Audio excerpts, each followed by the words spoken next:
The recent eligibility updates on the COVID-19 booster, which now includes all adults ages 18 and older, raises question for students on whether or not we can expect the CSU system to now also require the booster prior to coming to campus for spring semester.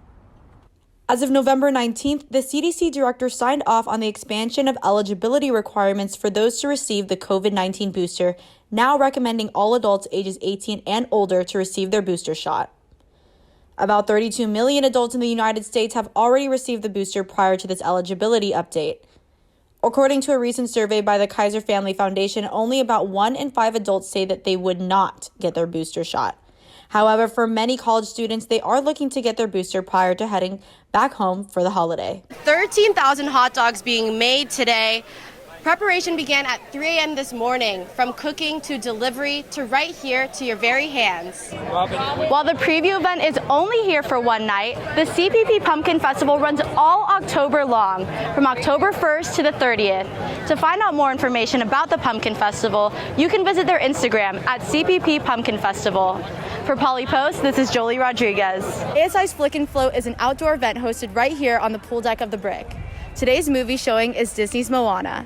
Students can grab a floaty and watch the movie from the pool, or for those who prefer to stay dry, they also set up lounge chairs and hammocks. ASI also provided a variety of food and beverages for those who attended. With a full registration, many students were quick to fill up this event to take advantage of the opportunity to meet other students. Within less than an hour, Panda Express had already sold out of its food, as you can see behind me.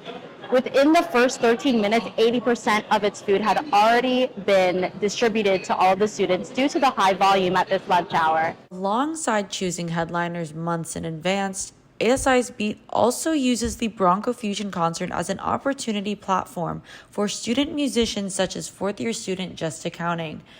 He was one of 3 performers selected for this year's event lineup.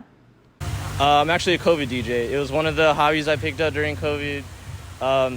Bored, and I discovered EDM during that time too. Like, I knew it existed. I knew like the popular like Calvin Harris or on the radio and stuff. I just didn't know it was EDM. So when I dove deeper into EDM, I fell in love with it, and I also fell in love with how DJs mix their music. I know a lot of them are producers, but it still requires some mixing skills. So I started to give it a shot. You heard it here, Broncos. Bronco Fusion is back, and it's here to stay for future years to come. For more information regarding future ASI events for this semester, you can head to the link at asi.cpp.edu. For Poly Post, this is Jolie Rodriguez. Residents have shown this new cafe lots of love, with lines being 15 to 20 minutes long on the weekends. And just when you thought about ordering ahead, this cafe does not have that option, as they want their customer to get the whole experience of being in the cafe. Many residents believe this is an excellent opportunity to draw in more crowds to a town they hold near and dear to their heart. I think it just makes the place that we grew up in like even cooler, even more special, and something that I really appreciate and hope that really benefits the city.